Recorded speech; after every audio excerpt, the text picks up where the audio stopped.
If you are capable of causing depression to yourself,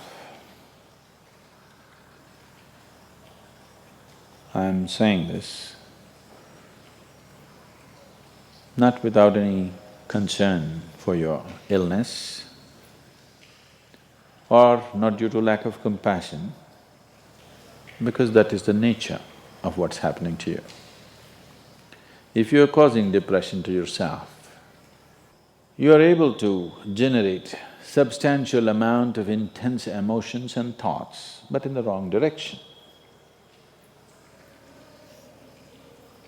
If you don't have very strong emotions, very intense thoughts about something, you cannot get depressed.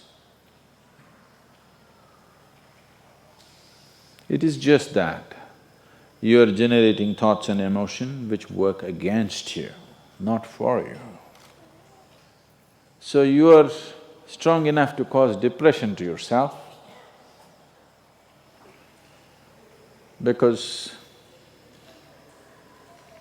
for you to cause a mental illness for yourself, unless you're pathologically ill, which is just a small number of people, rest are all self-created. Most of them are self-created. A few are pathologically ill, they cannot help it. It just comes from within because of genetic and other factors. Almost everybody here, if we train them towards a certain kind of thought process and emotion and push them a little bit with the outside situations, almost everybody will go lose their mental balance. They will become clinically ill. They can be driven to madness, I'm saying, because the line between sanity and insanity is very thin. People keep pushing it. You get angry, you're pushing the line. It's a thin line. In fact, when you get angry, you know you're pushing the line. That's why the expression, I was mad at somebody. You're not mad at somebody, you're just going mad. You cannot be mad at somebody. You're just pushing your sanity, the boundaries of sanity and moving into insanity for a certain period of time and coming back. You do one thing every day, you try this, 10 minutes a day. Try intense anger on somebody. What?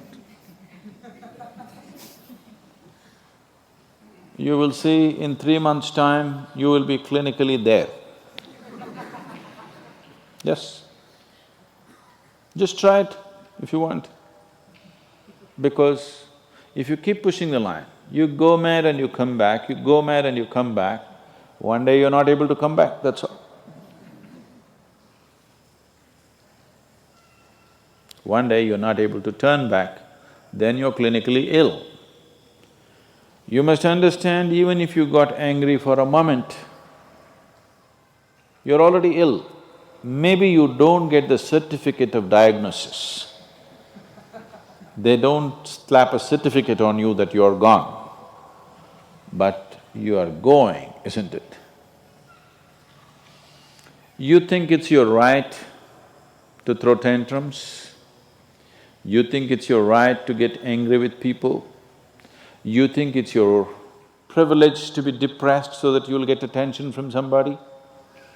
You keep playing this, one day you will not be able to turn back. Keep crossing the line every day, one day you will see you cannot cross back. That day, you need a doctor. Till then, everybody needed a respite from you, but the day you can't cross back, they get the respite because now they can catch you and give you to a doctor. Otherwise, you're temporarily going mad every day, many times a day. They cannot even send you to an asylum, they have to bear with you, your family, your friends, your people around you. If you get at least truly clinically ill, we can hand you over. There's one temple in Tamil Nadu, where they chain you and keep you. where there is no hospital, no psychological for ailments, there's no hospital, there is a temple that somebody created which is supposed to push people back into sanity. So, families just take them and leave them there, they're shackled and left in the temple. You give them some money, they'll feed you, and you're just there like an animal, tied up. I think if hospitals were run like this, a lot of people wouldn't go crazy. They would maintain their sanity. Right now it's too deluxe. If you make hospital extremely comfortable, it'll become an incentive to become sick. And you have incentives in your life to become ill, right from your childhood. You got the maximum attention only when you fell ill. When you are happy, they screamed at you. When you squealed in joy, they screamed back at you, adults. You… then boo-boo, boo-boo, boo-boo, boo-boo. When you are a child, physical illness is good because you'll get attention from your mother and father and everybody around you, and you don't have to go to school on that day. So you learn the art of falling physically ill. But once you get married, you learn the art of becoming mentally ill. Because if you want to get attention, you go sit in a corner, act depressed, people will pay attention to you. So, you keep playing this game, one day you're not able to cross the line back.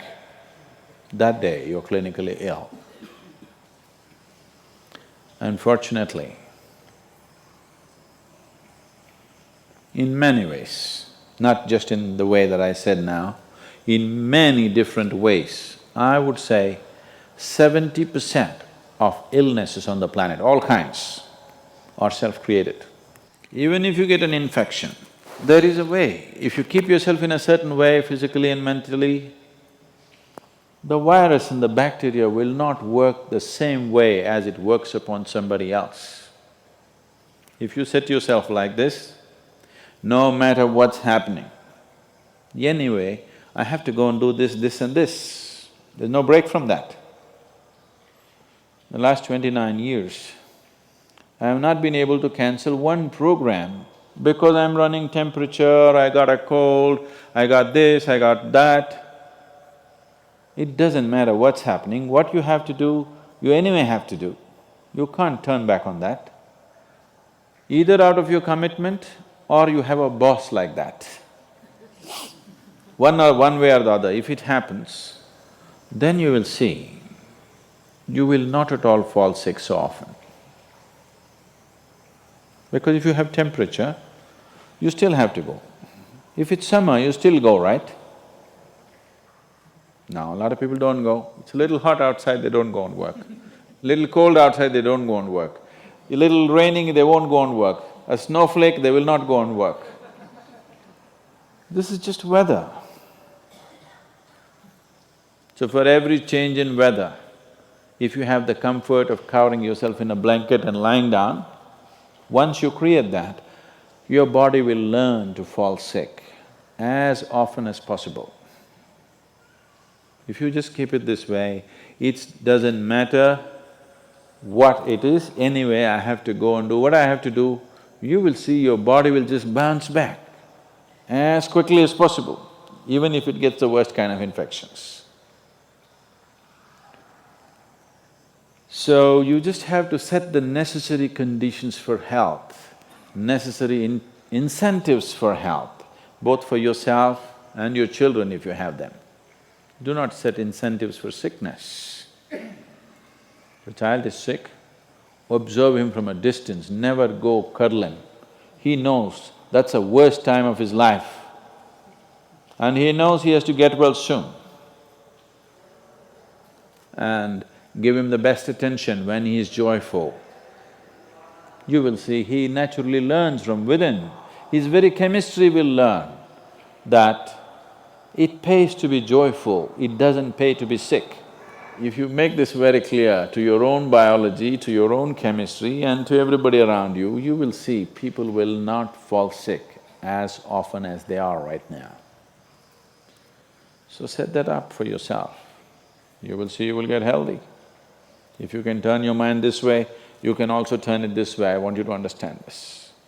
No, I'm like this because my father abused me when I was 7 years of age. If you know all that bullshit, you can as well turn yourself around, isn't it? It's time.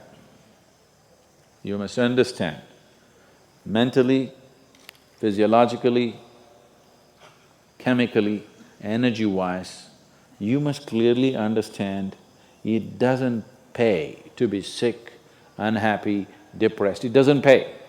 To be joyful and ecstatic, it pays. If you make this clear to all these people inside, they will all behave properly.